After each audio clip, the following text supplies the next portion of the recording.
In 2000, the market crashed. It's a big dot-com bust. And a friend and I were probably the last two guys to raise money before the market tanked.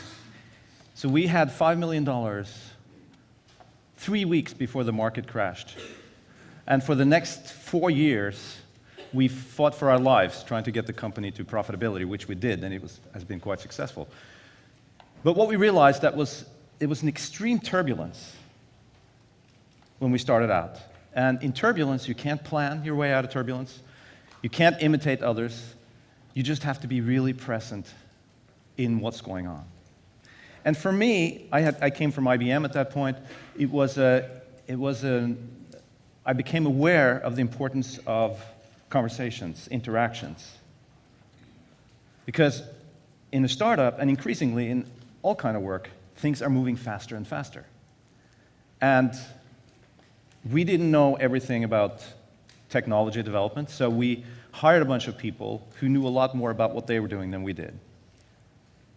So you have to work with experts, and even if you're the boss, you don't always have the expertise. So really fast, really specialized, and highly complex. And if it wasn't complex, it was, at this point, it's being outsourced or automated. So you're left with really fast, specialized, and complex. And all of those three things cry for interactions, cry for conversations. So if it's really fast, you have to coordinate. You have to be in touch with the other players in order to make sure you are working in concert. If it's really complex, you have to make sure that you are fully interacting with the complexity in order to understand what the appropriate response is. And if you're working with experts, you have to interact in order to create something that's bigger than each of you. So that's jazz. Now, in jazz, one of the principles is that you postpone decisions about what you're going to play until you hear what's going on in the context. That's exactly what we do in conversations, too. You don't decide how to respond until you've heard somebody out. And that means that listening and being present in the moment is absolutely crucial. So I grew up with jazz. My mother was an artist, and she would listen to jazz when she, I'm just going to get the remote control. She listened to jazz when she made her paintings. So every night, she worked at night, so every night when I went to bed, I would listen to Coltrane or Miles Davis or Duke Ellington or somebody like that, Billie Holiday. And when I woke up in the morning, I would wake up to the smell of fresh paint or melted glass, and you can see here one of her pictures. She died at age 43 from a stroke, and she taught me to love music and to love art. And what's interesting with art is that it's always different. And she was always experimenting, so every morning the pictures would be different, and I could see how she was trying things out. We were always very broke, but she would always buy the best art supplies. And if you look at artists, if you look at how somebody paints, the process haven't really changed in the last 500 years. And if you look at a group of musicians, what has changed is not the fact that you have 4 people on stage. It's what they play. It's how they interact. And I think that's also a very important principle, is that you can't apply principles of efficiency to a group of people interacting. It's very little you can do with technology. I mean, what could you do to improve the efficiency of a quartet? 3 people? Maybe. Well, anyway, think about that. So tell Rembrandt, you can't spend so much paint. It doesn't work, unless he's fixing his kitchen, I guess. So I'm going to introduce some fantastic musicians that I have today. I have Doug Weiss on bass and Adam Birnbaum on piano. They're right up from New York.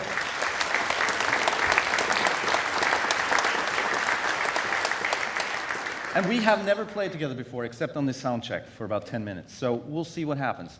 Any jazz fans here? Yeah. Wow, a lot more than in Norway, where I come from. That's great. We're going to start out with a song called Summertime, just because it's a shared reference that we probably have.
So we have some structure around it to help us limit the number of choices when we improvise.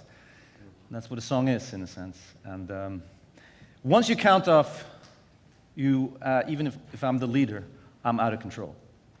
So once you count off, leadership is shared. And did you notice how Adam, in the end, took leadership to signal how we were going to end? You know, that's what happens. And you can't sort of, if you resist that, you destroy the performance. So you have to be really attentive to what's going on in the group.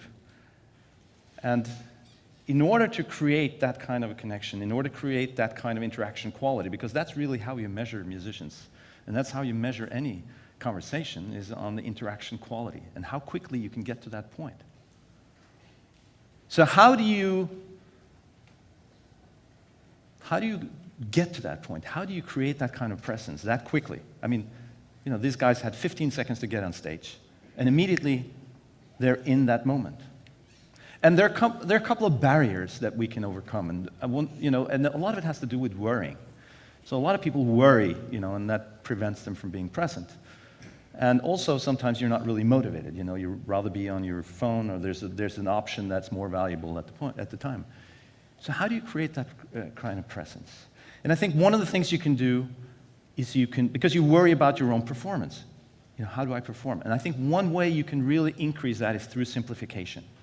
Because you can't always do something with people's skills when you're on stage, when you're in the conversation, but you can always simplify. And I mean, that's one of the major and most important tools when you're approaching complexity, is simplification. So the most important way we can simplify to increase the mastery when we play is through allowing people to do things their own way.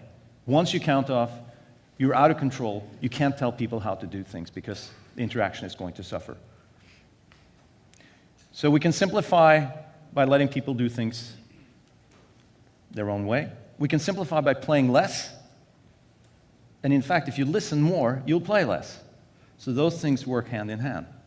You can simplify by not evaluating yourself in the moment of creation. That's something that all professionals know. You never think, it's like, if you're having good sex, if you start thinking about whether it's good, it's no longer good. And the same is true in any kind of flow situation. So the other thing is, and that's something that Jim Doty talked about yesterday, which was compassion.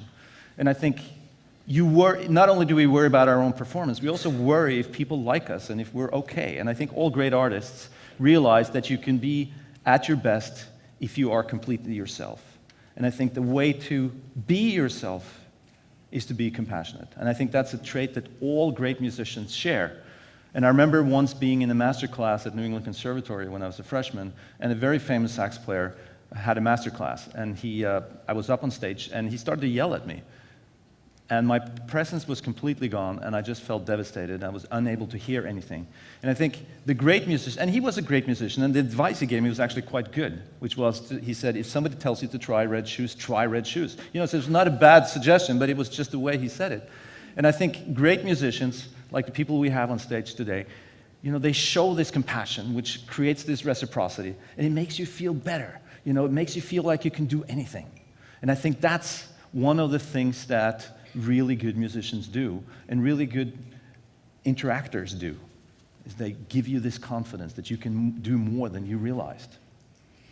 So the third thing is, of course, whether we are motivated to be here at all. And I think the major motivation and the major way of measuring productivity today is really, are you having fun? Because you'll never be really good if you're not having fun, and it's not going to be very fun if you're not really good. So having fun is about learning and experimenting and interacting. People love that. We all love that. That's what we're made to do, to interact with our environment. And I think there are three very typical things in an ensemble like this that helps us be motivated and helps us have fun. And one is the ability to experiment, like I was watching my mother. And the beauty of doing something that is always different, because jazz is always different, is that you always get to experiment. And that's how we learn, by trying things out. So Miles Davis said, I think, and you probably learned it from Charlie Parker, if you make a mistake, do it again. Art Blakey said, if you make a mistake, do it loud, because he was a drummer. So, there are all these advices about making mistakes and learning from them and exploring the mistakes. If you repeat a mistake 3 times, it becomes a pattern, and somebody else can furnish themselves around that pattern. So, learning from experimentation, I think the fact that we all have very clear responsibilities because we're complementary roles, it's a small group, you feel that you have an impact, you feel that your role is important, and you're empowered to make the decisions about what to do in time. And the third thing is the fact that we are a small group and we are seen. We get to play solo. We get to be in front of an audience. And when we do that, we all have to take risks. So we're going to take a little risk now because we're going to do something that Daniel Pink last year called uncommissioned work, which is that's where the real art happens. So instead of playing a song, we're just going to start from scratch. But I want a pitch from you. Can you give me a pitch? Just start. Okay, don't do it. See, now she said, so now everybody else is going to say it because she's it's a shaper. And I want you to be completely open-minded and just start singing a pitch and then adjust to the person next to you to see how quickly we as a group can make a decision about a pitch. Okay, are you ready? 1, 2, here we go. Okay, adjust. Okay, keep going, don't give it. Adjust, don't hold your thing, just adjust it. Okay, here we go. See that? Okay, okay. Can you give me a tempo? Give me a tempo. American audiences can't, come on, you're all such individuals, you can't play together? Okay, give me a tempo. That's a little slow. There we go, okay, we got it. So let's see where we go with this.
Different every time. So efficiency is not as important as effect. And once we're in an interaction, we totally focus on the effect. I want to switch gears a little bit and tell you a little story about my family. Because these principles don't only apply to jazz, they apply to life. This is my wife, Anna, who I met in 1994, and she got pregnant on the first date, and we had premature babies. You can see both of them here. Hannah is now 18, to the left, Sissel is 14. So we've gone through some really rough times with our kids, and we learned how to handle crises. And in 2009, my wife had a massive stroke at age 43. Here is this, and this happened in the United States. Here is her face. Let's see, this is the normal part of her face. And this is the part of the face that got paralyzed. And when your face is paralyzed, you can't really close your eye. You can't coordinate your eyes. It's hard to speak. It's hard to hear on the eye. And she also lost her balance. And this happened within 30 seconds on some friend's kitchen floor in New Jersey. So we got her to the hospital, and we were supposed to be here for a few days, and we ended up being here for 8 weeks. And the first thing I did was to start a blog, anonymously, because I knew that in crises, one of the most important things, or one of the things you can spend the most energy on, is informing other people. And I realized that if we can create quickly, back to Deb's point yesterday, create a network and share. So we shared everything that was going on. I mean, we were personal without being private. We did it anonymously. But by doing that, everybody could help us. And we could tell them what we needed. So when we came back to Norway, and Anna was depressed, and I wrote about it on the blog, within a day, 30 bouquets of flower would arrive. When I took her to the hospital and the food was kind of shitty, I took a picture of the menu and put it online. And all of a sudden, our friends organized fresh food dinner for her. And this rehab hospital where she spent the first 2 months was an hour outside the city. So without me doing anything, people started delivering fresh food every day for 2 months. And my wife was a good chef. I'm not. So I realized that this is the kind of dinners I would make for my kids. So I put out in the blog. I said, "How about me? I'm running a business here. I could need some help." So all of a sudden, people started to help us. Service send me. I get these text messages. Put your oven on 400 degrees. And somebody would show up. It's fantastic. And Roseanne talked yesterday about not asking the right questions. We were able to tell people what we needed, and people really want to help when you're in a situation like that. So by sharing what we were going through, everybody wanted to help us. Nobody was afraid to ask how it was going. It really made a big difference. The other thing we did was, so that's about sharing. That's all I was talking about. Every weekend, or as often as we could, once we were trying to create a new and normal life, it's been very hard, we would go to our summer house. This is a picture of our summer house in Norway. It's about 30 minutes from Oslo. If you're ever there, let us know. You can come and stay there. And one day I was looking out the window, I was inside, and my wife really likes gardening. So she was outside gardening, not on her knees because she can't walk. And I could see that she was crying. So I walked up to her, went out, and I just held her. And I said, "Why are you crying?" And she said, "I'm crying because I've created so much suffering for the people I really love." And at that moment, I had an epiphany. And that was that we are on a journey, and we've come to a fork in the road. And I said that. I said, we are on a different journey. And this is not a journey we have chosen, but it's a journey full of opportunities. And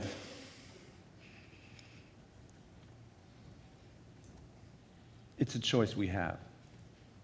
And if we can look for opportunities, we have to let go of the notion of where we want it to go. And I think this is exactly what happens in jazz also. This idea that in order for something to happen, you have to embrace the ideas of others. You have to go in a different direction than you thought you were going, and you have to just be very open to what's going on. And I think that's true in jazz, it's true in life. And my wife has come up with this slogan, and every night we tell each other that we're actually very lucky, because she could have died. We're very lucky to have love. We're very lucky to have a family. We're very lucky that we are together. There are lots of things to feel lucky about.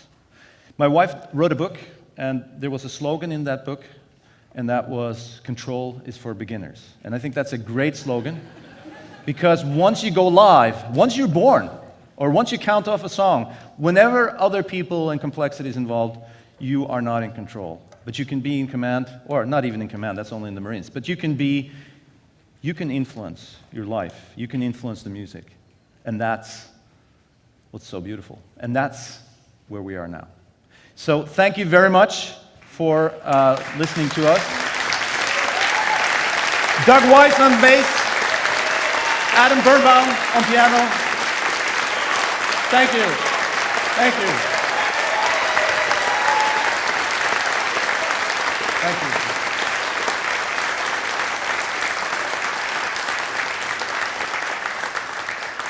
I don't know if we have time for one more song. Yeah?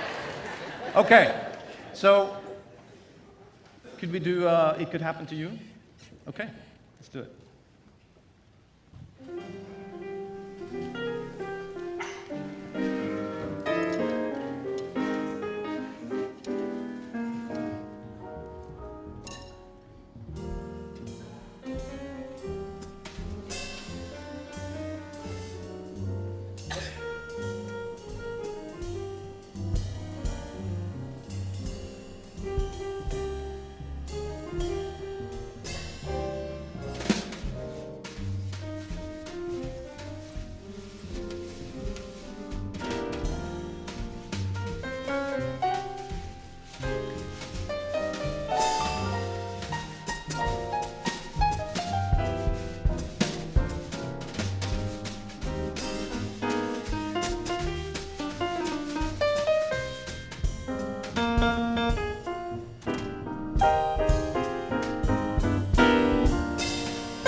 Doug Weiss, thank you very much. Thank you. Oh, you're so wonderful. Thank you. Thank you. Thank you.